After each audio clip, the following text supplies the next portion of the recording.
is up? Hope everybody's good. Todd West, Vibe Kayaks, coming to you live from the Vibe Shop. Taco Tuesday. No tacos today. My taco joint was closed. Don't know why.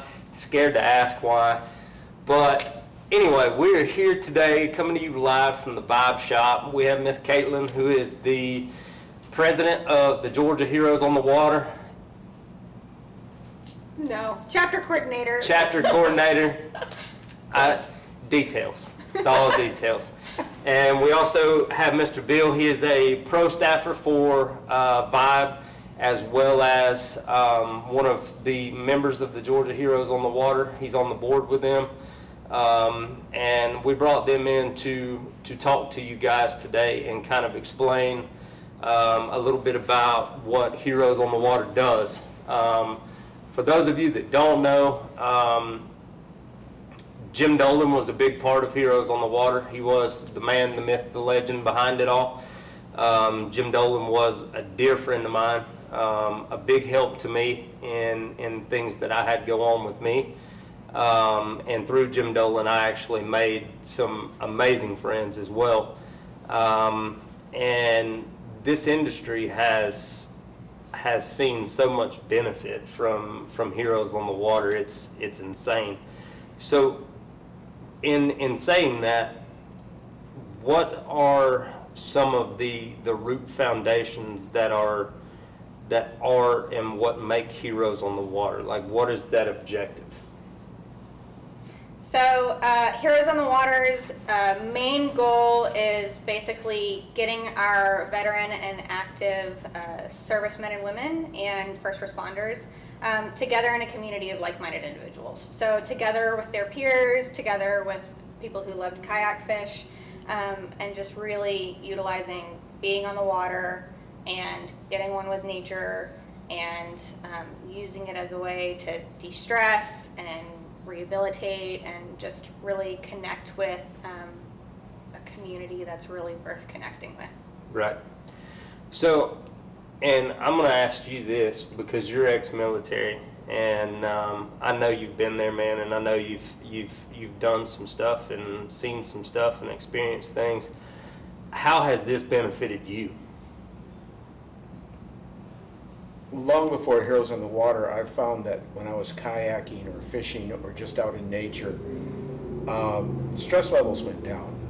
It was a way to reconnect with everything that my father had taught me. Yeah. 4 years ago, I found Heroes on the Water. And not only as a participant, but I started volunteering. I drive all the way over to Augusta for their events over there with Jeff Payne. Yeah. It's hard to imagine that the nightmares will go away just because you sit in a piece of plastic on the water. Yeah. But they do. Oh yeah, absolutely, absolutely. You know, and I'm not going to name drop him, but I've got a buddy in particular who has been in this industry for a long time, and his story is probably one of the most phenomenal that I've heard, and his story is on several of the Heroes on the Water deals, and you can find it online. I'll tell you because he's put it out there. His name's Jason Austin, and Jason is he told me one time that he was sitting there, and it was either pick up a pistol that he had sitting here, or pick up a rod that he had sitting here, and he decided to pick up the fishing rod, and that's how he got into all this. And I've heard that same story time and time and time and time again. And it all comes in a different way, different verbiage, but it's the same story. As I mentioned last week to a lot of you guys, I was diagnosed with PTSD myself, and this is probably one of the greatest attributes that I've ever had to helping myself is my love for the outdoors and my love for paddling. It's insane. I am non-military, but non-military, military, first responders alike, it's all the same in the end. You know, PTSD is PTSD. It doesn't matter how you shake it. It's the same monster either way. So in doing this, how many like consistently on a consistent basis? I know you guys told me some numbers in the beginning. So how many people have you guys helped with this program so far?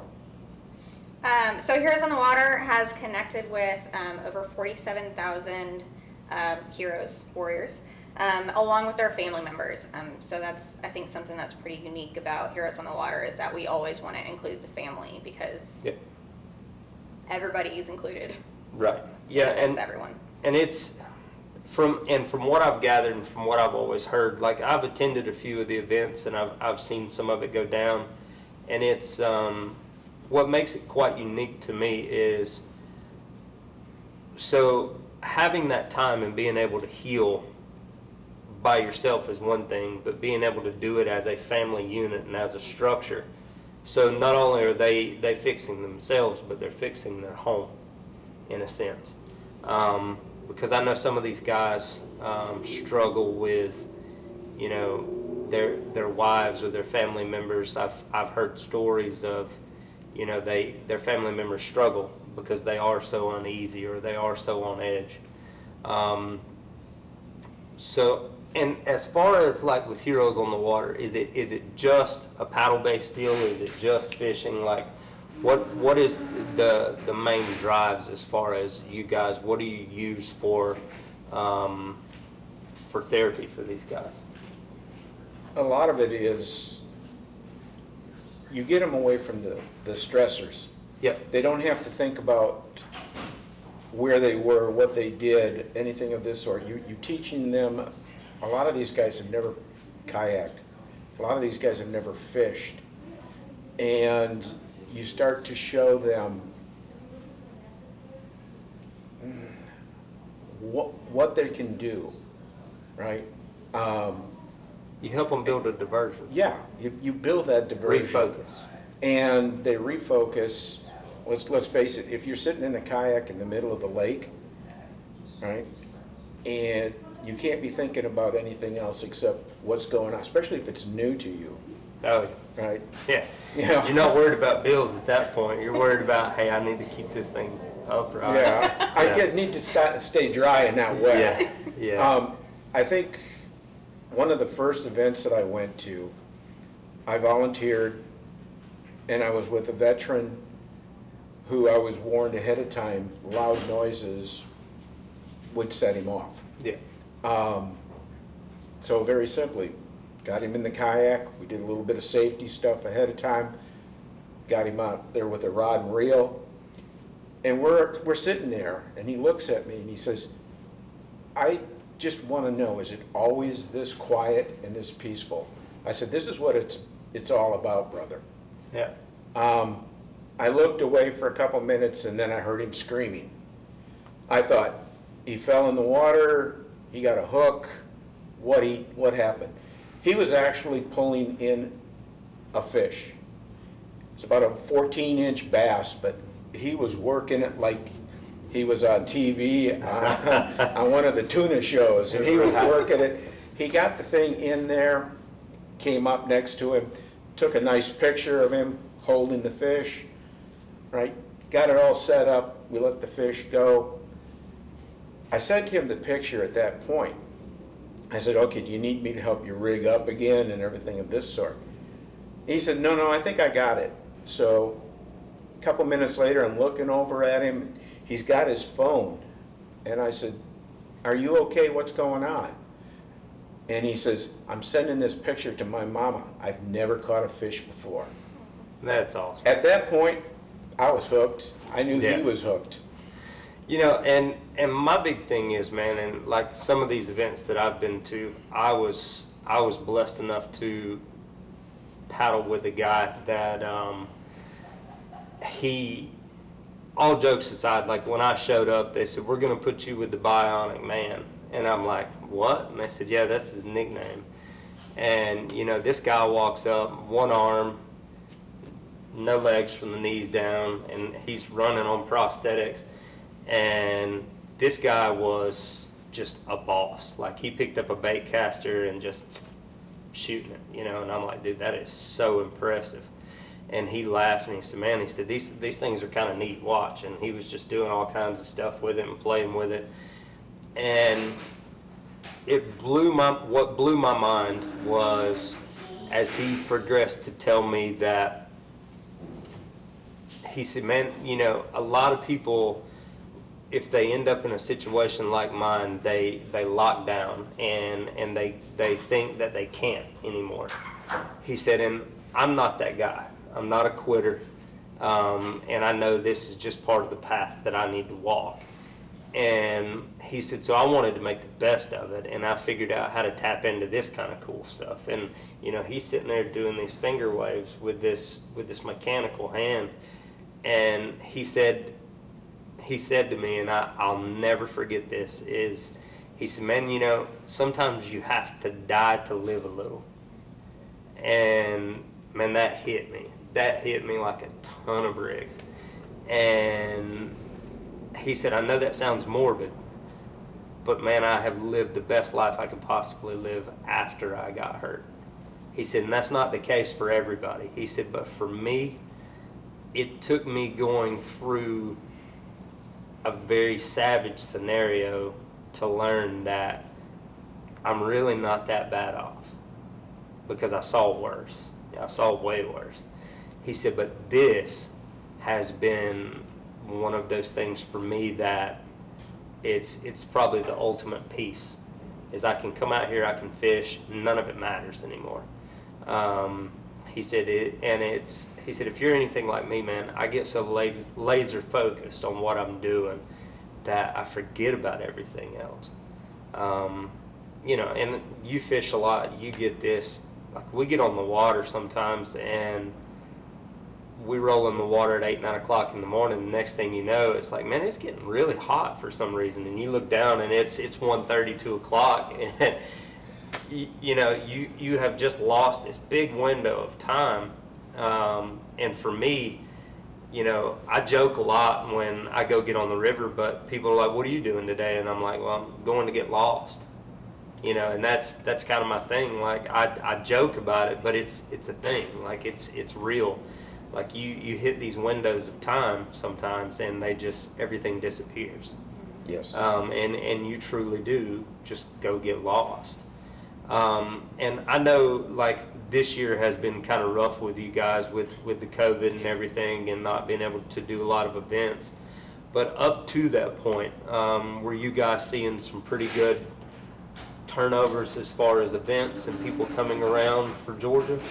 Yeah, we were a little slow going getting our chapter up and running, but we had Fort Gordon chapter helped us a ton, as well as the Jacksonville chapter down in Florida really hooked us up with an inventory of equipment, right? So one of the biggest parts of Heroes on the Water is that all you need to do is show up. And Yep. You don't need a fishing license, and you don't need a kayak or any of your own gear. We have all of it so that we just, very low barriers, just come. That's all we ask. And so we did have a couple events, and I would say they were really successful. We got to talk to some really great people, and they, you know, made friends with each other at that event, which is always the coolest thing to me. And I mean, I think they went really well. We had a really great lineup for this year, which means we've got a really killer lineup for next year.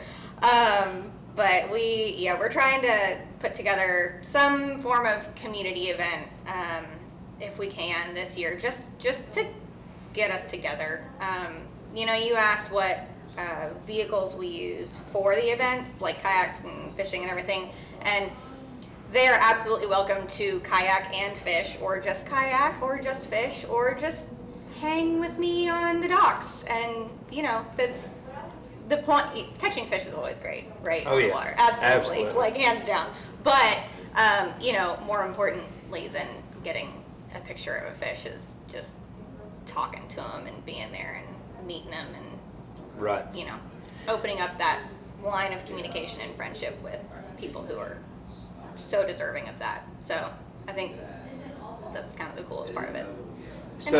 So for you, have you noticed with like some of these guys, have you noticed that they're starting to get out on their own now?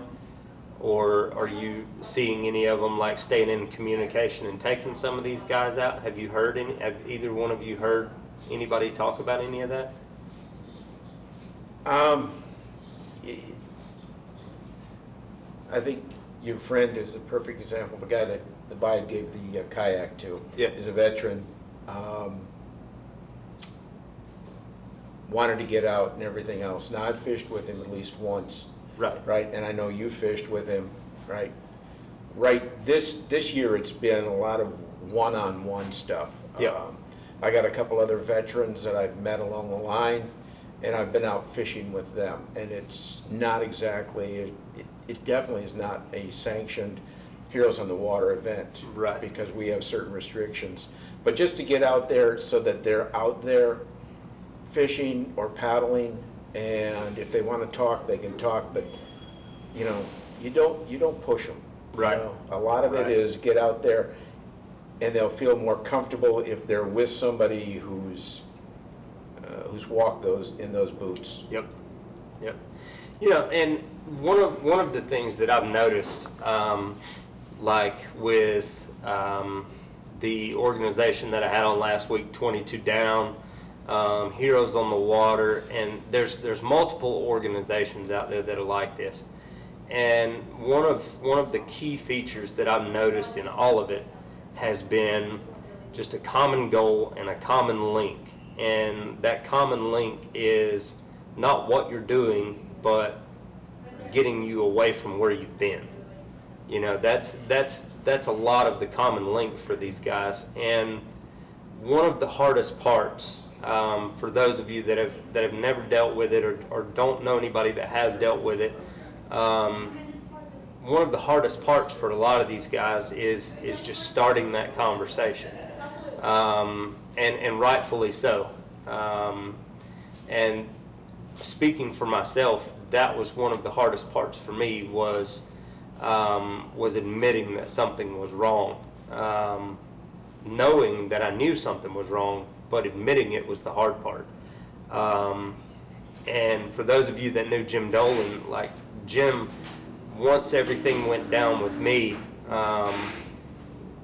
chewed my butt in the nicest way humanly possible, and was very, very firm with me in the fact that I knew something was wrong and I didn't say something. And that's one of the biggest things is convincing people that they can talk. It's that first step. Yeah, and that's the hardest part, and that's the biggest hurdle. And what has always amazed me is Jim Dolan's ability to build a platform that these guys could use to do such a thing.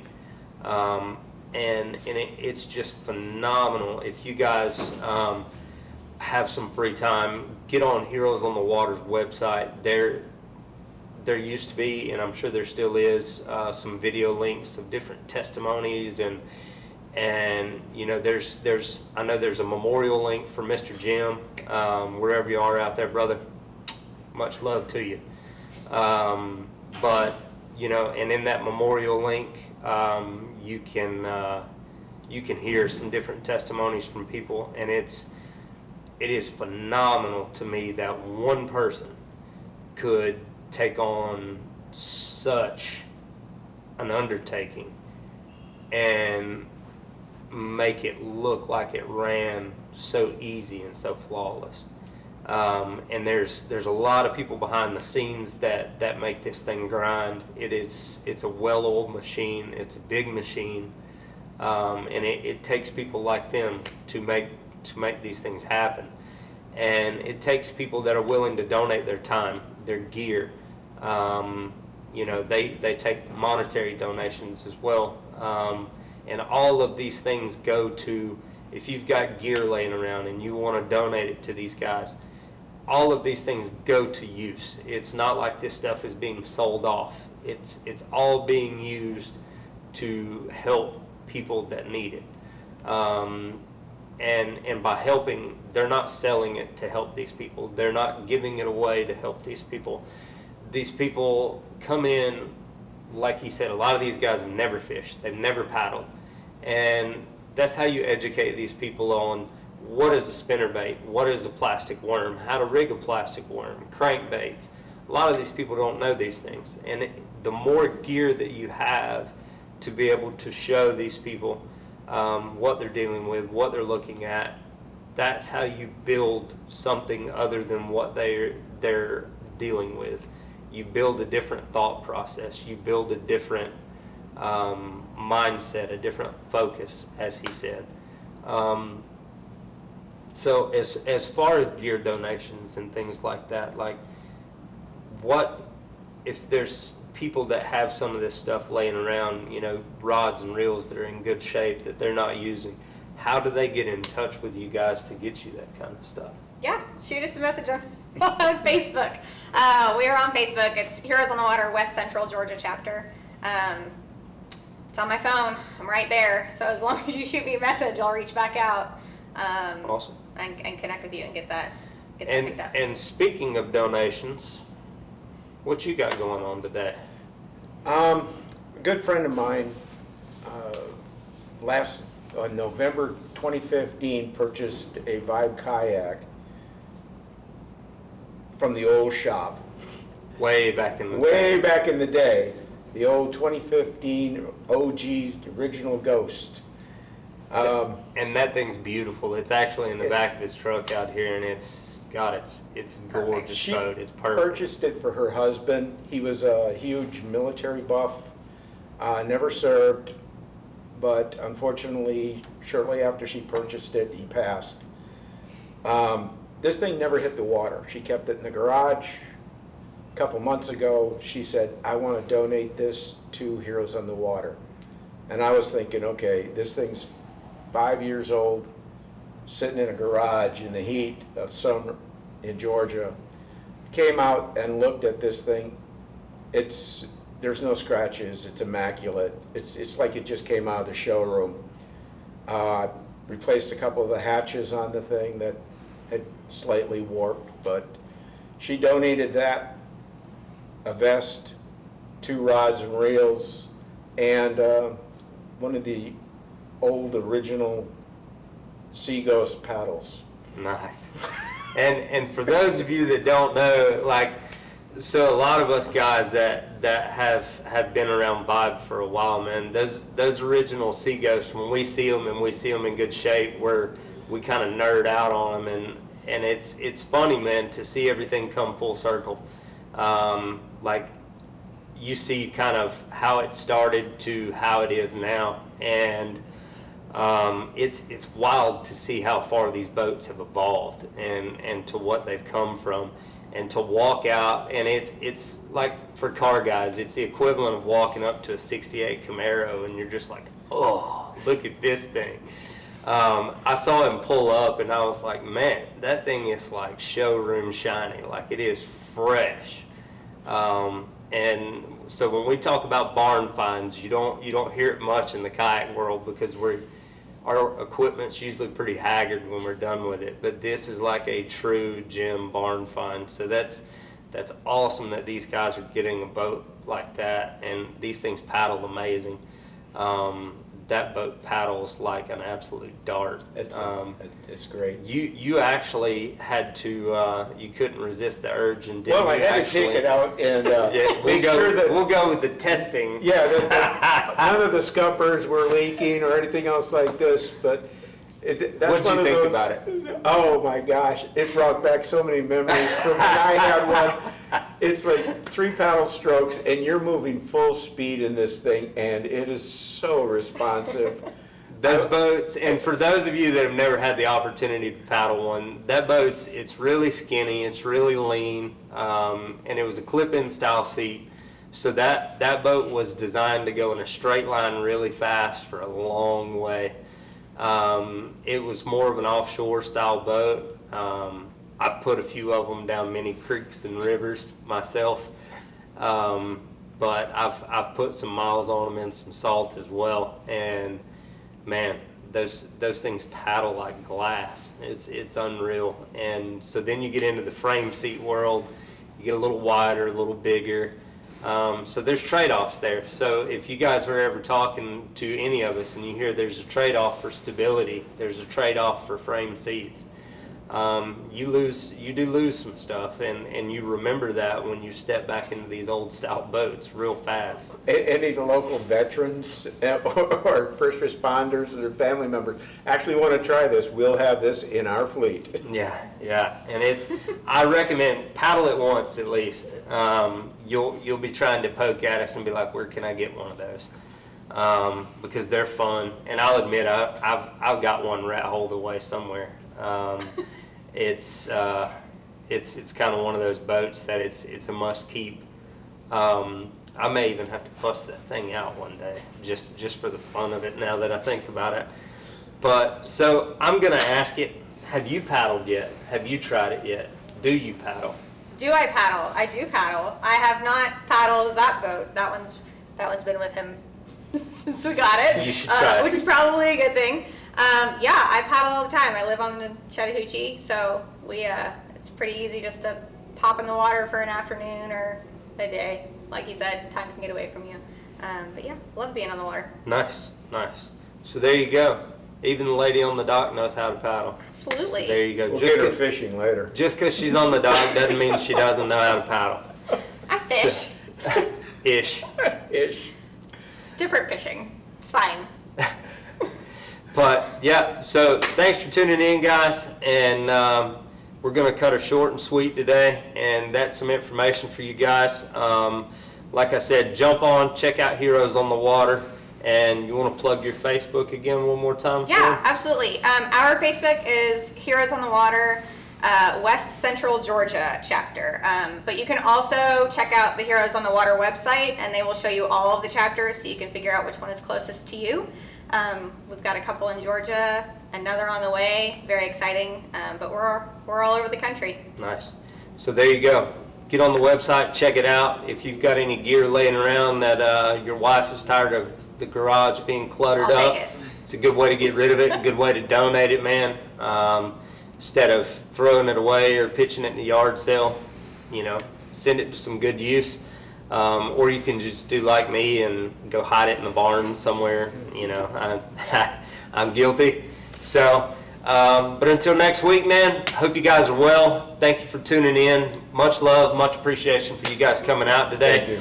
And yeah, peace. Stay out of trouble.